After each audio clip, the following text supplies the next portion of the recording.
Suit सलवार पहन ली है। अम्मा देखी है काव सोची है काव कही है, हमारे समझ में कुछ नहीं आवत है।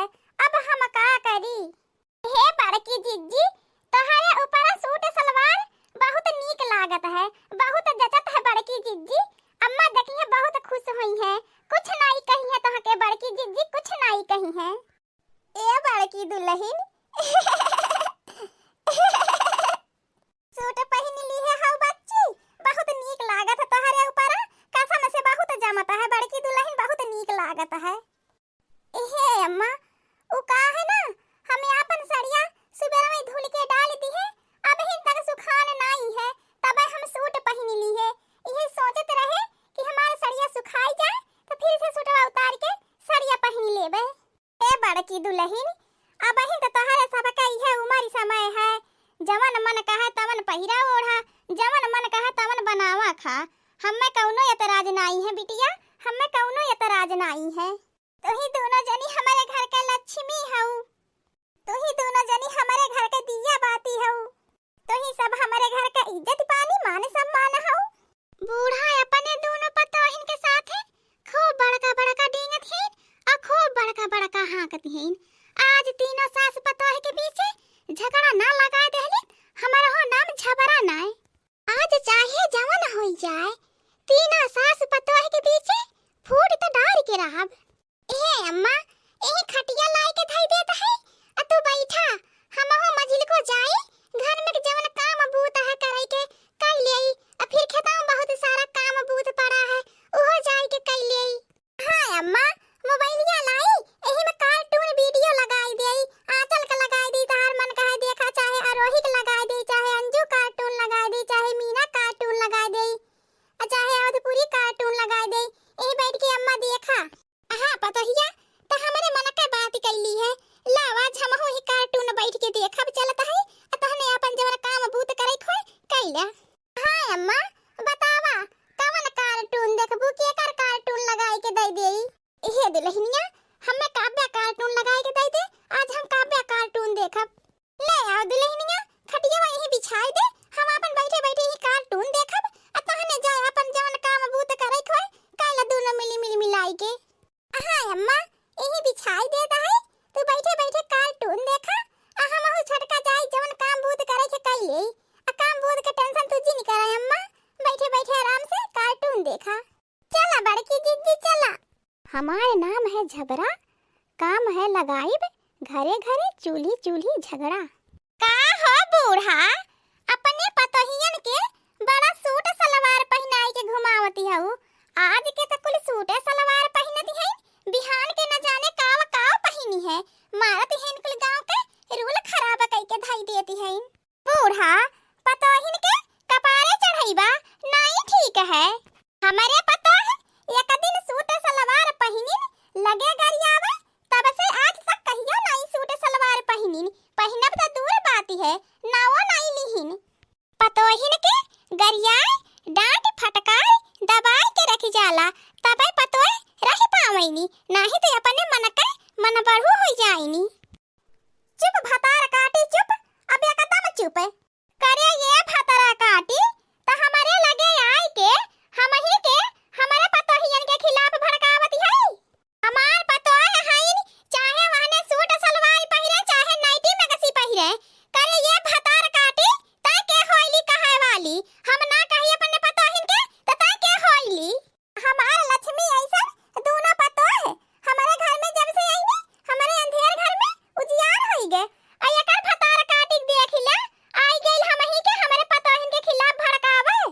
जब से हमार दोनों पतोह आईनी, संझा सुबेरा दोनों टाइम खाना बनाए के हमें दरे दरे देईनी, और हमार बिस्तरवा कुल झाड़ झूर के लगाई देईनी, हमें खाली जाए के सूतई के रहाला। ई भतारा काटी आई गइल हमारे घरे आके लगावे, भाग जा भतारा काटी नहीं के, नहीं ते अब्बा तोहर मुंह पकड़ के नोच ले, बताई देत हई। हमार दोनों पतोह हमार कपड़ा लत्ता धोवथिन, हमार मूड कपार करती हैं, आई भतारा काटी आई गइल हमारे घरे आके लगावे। अरे बिटिया बियान है तो पतोही कदर का जनबी, अब यही लागे भतार काटी हमारे नजर के सामने से चल जो, बताई दे भाई, नहीं तो अब्बा इतना मारी मारब ना, तो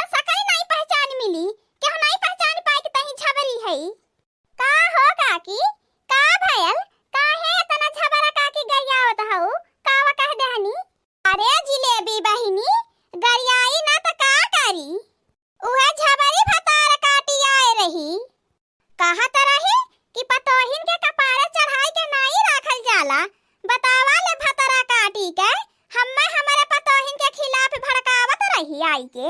अब तू ही बतावा जिलेबी बहिनी, का कहू पतो है बन के पैदा होला। अरे भतार काटियो नहीं जानत है कि अपन नया कठे बिटिया बियान हईन। बिहान के तो न हो का बिटिया वा जाए के केहू के घर के पतो है बनी है। अगर ते हो न के बिटिया के साथे ऐसे करी जैसे आई के हम मैं सिखावती रहीन, त बतावा केतना निक लागी भतार काटियो के। देखा बहिनी, हम अपने बिटिया में पतोही में कौना फर्क नहीं समझित। अरे जैसे हम बिटिया पैदा कैले है वैसे हमने पतोहिया तो क्या पैदा कैले है, क्या पाले से पोसे। देखा जिलेबी बहिनी, हम बिटिया पतोही में कौनो अंतर नहीं जानित। अरे जैसे हमार बिटिया वैसे पतोहिया हमारे लिए हमार बिटिया वे समान हईन। हाँ काकी, तू ठीक है कहती हऊ। झबरा काकी, एक दिन हमारा हो घर आई के हमारे माई के हमारे भौजिन के खिलाफ भड़कावती रहीन, तो हमारा हो अम्मा धाई के खूब गरियाए से झबरा के खूब झाड़िया से। तब से आज तक हमारे घरे नहीं दिखाई पड़ी झबरा काकी। काकी झबरा काकी के आज बहुत बढ़िया सबक सिखायू। झबरा काकी मनई हुई है तो आज के बाद केहू घरे जाई के केहू के बिटिया पतोही सासू के बीच झगड़ा ना लगई है। अरे जलेबी बहिनी, तू कहती हऊ अब हमारे घरे कहिया वईनी तो उनका झोटी पकड़ के नोच लेब। हमें ऐसा ना समझी है। जलेबी बहिनी, केहू का पतोह खराब नहीं होती है। जब सास पतोही के खराब बनाई तो पतोह तो खराब होबे करी है।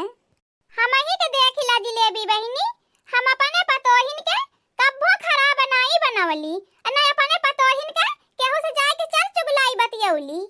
हम अपने पतोहिन के पतोह नहीं बिटिया के तरह से राखित है, तो वैसे हमहु के हमार पतोहिए अपन सासु नहीं माई बराबर कुल जानत हईन।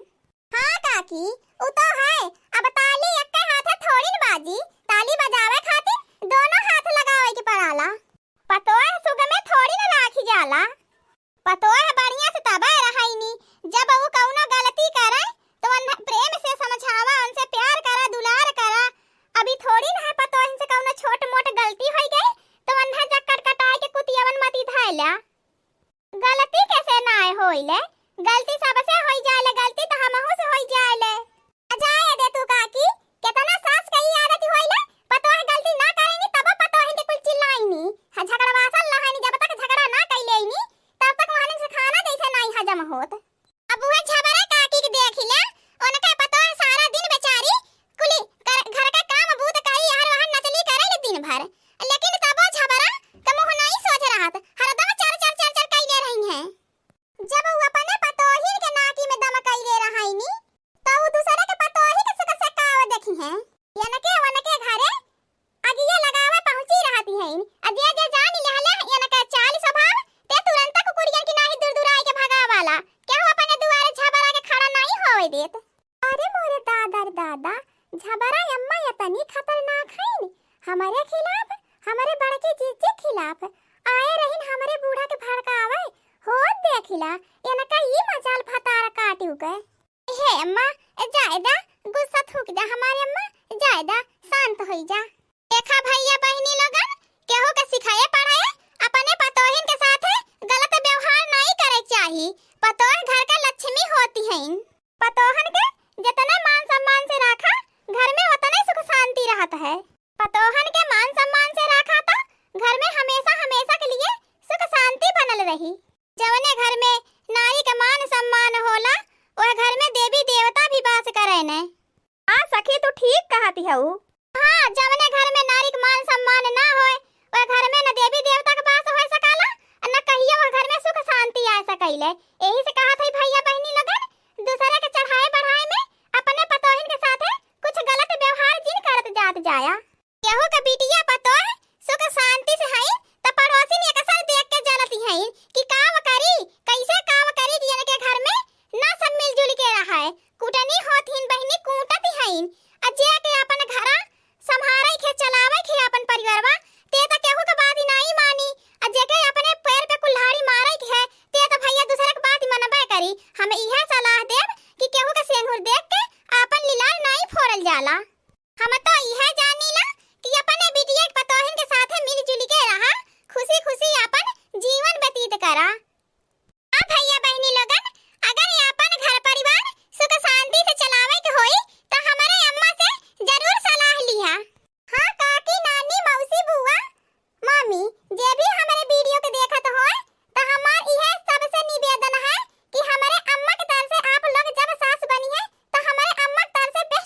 बानी है। हमारे सास अपने बुद्धि से अपने संस्कार से घर परिवार चलावेनी, केहू के बात ही नहीं मनतीन। तो हमारी है निवेदन है भैया बहनी लोगन आपो लोगन से कि केहू पड़ोसन के बहकावे में अपने पतोहिन के साथ दुर्व्यवहार मत करत जाऊ। भैया बहनी लोगन कुछ पड़ोसिन ऐसन भी होती हैं कि जुड़ल परिवार तोड़ देती हैं। यही से हम कहता है केहू के बहकावले में नहीं पड़े के चाहिए। अपन घर परिवार अपने हिसाब से चलावे चाहिए। हां भैया बहनी लोगन काहे ना वही तक पैर फैलावे के चाहिए जहां तक ओढ़ना बिछावना होए। पड़ोसिन भतार काटिन तो आग लगावे में नंबर 1 तो रहबे करती हैं। हां भैया बहनी लोगन